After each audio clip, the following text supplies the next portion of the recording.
Bonjour à toutes et bonjour à tous. Donc aujourd'hui, je vais vous parler de phytothérapie. Donc phytothérapie, thérapie par les plantes. Et en l'occurrence, je vais vous parler des plantes aromatiques. Donc les aromatiques, c'est celles qu'on utilise aussi en cuisine et qu'on a tous ou qu'on devrait tous avoir dans notre jardin, voire même sur un balcon, parce que c'est des choses qui prennent pas beaucoup de place et qui sont vraiment très utiles. Si je voulais aborder ce sujet, c'est parce que je me suis fait la réflexion qu'avoir des stocks de médicaments, c'était très bien. Mais non seulement les médicaments, c'est périssable, mais en plus, ça diminue au fil du temps. Donc il faut savoir quoi utiliser et comment utiliser d'autres types de remèdes. Et comme vous le savez sans doute, la grande majorité des médicaments, les molécules de la majorité des médicaments sont des molécules transformées de molécules déjà existantes. Et le plus souvent, de plantes, de champignons, de pourritures, de tout ce que vous voulez. Voilà. Ce sont des molécules qui existent déjà dans la nature et qui ensuite ont été recréées de façon synthétique pour faire un médicament. Je ne sais pas si c'est très clair. Donc là, je suis en train de refaire mon introduction parce qu'aujourd'hui, je voulais vous présenter 4 plantes différentes. Et en fait, rien que 2, ça m'a pris un temps fou parce que j'ai essayé d'être assez précise. Donc, dans cette première vidéo, je ne vais vous parler que de 2, le romarin et le thym. Dans une vidéo suivante, de la menthe et de la sauge. Et ensuite, de 4 autres aromatiques qui ont aussi des propriétés médicinales et thérapeutiques, mais moindres, l'estragon, la verveine, le basilic et la coriandre. Voilà. 2 précisions qui me semblent extrêmement importantes. La première, comme je l'ai déjà dit dans de précédentes vidéos, je ne suis pas médecin, c'est très clair, et je ne suis pas non plus naturopathe, phytothérapeute, quoi que ce soit. C'est juste que depuis des années, je me soigne avec ce genre de médecine douce, de médecine alternative, et donc j'ai expérimenté des choses et j'ai acquis des savoirs. Hein. Si vous pouvez d'ailleurs regarder ma vidéo sur laquelle je me fais une réflexion sur acquérir des savoirs. Donc, si vous avez une pathologie lourde, consultez votre médecin. Peut-être qu'il vous donnera son aval et qui vous dira d'y aller si vous voulez vous soigner avec telle ou telle plante. Il n'y a pas de problème.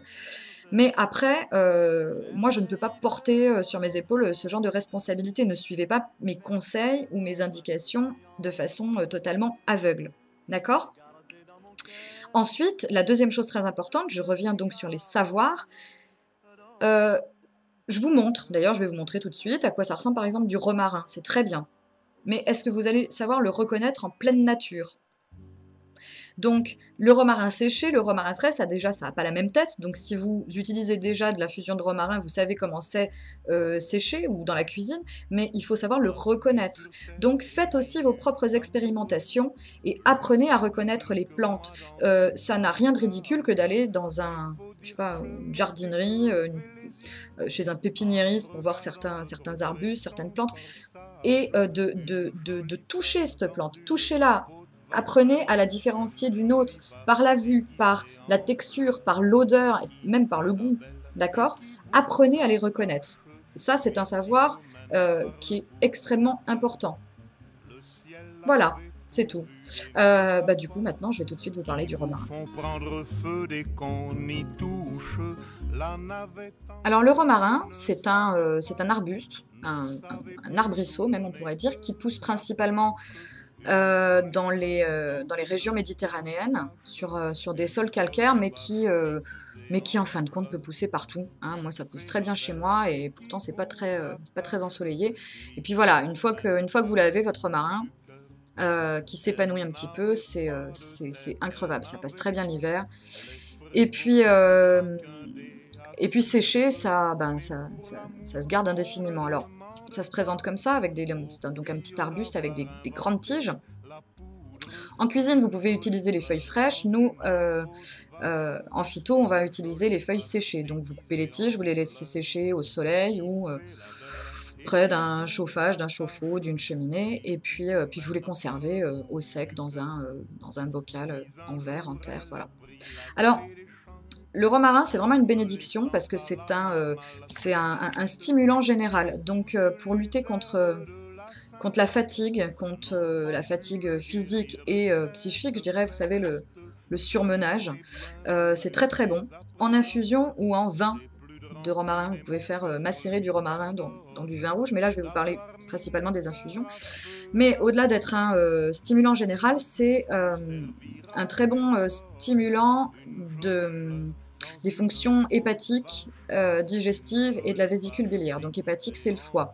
Si vous avez le foie un peu engorgé à cause d'abus alimentaires ou de boissons, vous pouvez vous faire une cure d'infusion de romarin. Pareil en cas d'inflammation de la vésicule biliaire ou en cas de douleur abdominale.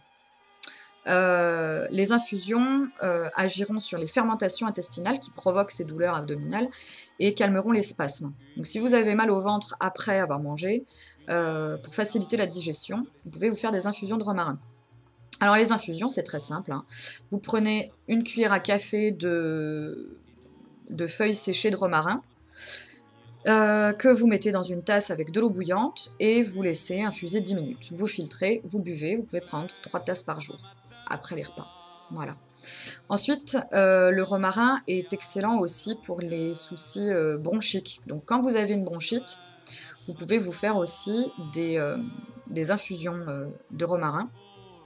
Ou vous pouvez, en cas de bonne grosse bronchite, je vais y arriver, vous faire des cataplasmes. Donc vous faites une décoction, c'est un petit peu plus long que l'infusion, vous prenez une cuillère à salut le chat, vous prenez une poignée de feuilles séchées de romarin que vous mettez dans de l'eau bouillante. Vous laissez bouillir 10 à 15 minutes, vous filtrez et ensuite sur un linge, vous laissez refroidir un petit peu, vous pouvez poser un linge sur la poitrine et dans le dos pour soulager la bronchite. Voilà. Ou quand la bronchite devient un petit peu, à la limite, un peu de la crise d'asthme. Alors attention, très clairement, hein, si vous êtes asthmatique et que vous faites une crise d'asthme, ça ne va pas suffire. C'est grave une crise d'asthme. Une crise d'asthme, on peut y passer en 15 minutes. Donc là, pour le coup, faites plutôt une bonne réserve de bronchodilatateur. À ma connaissance, il n'y a rien de mieux.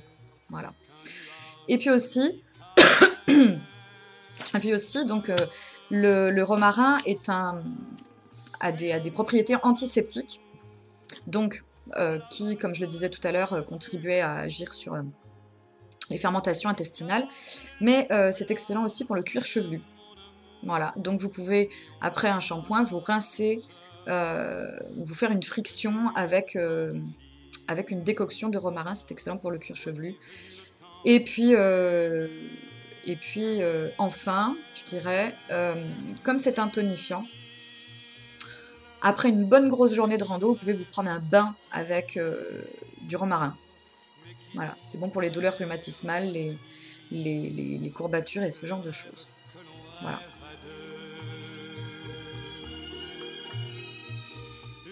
Alors, le thym, qu'on connaît bien en cuisine, est très proche du romarin au niveau de ses propriétés.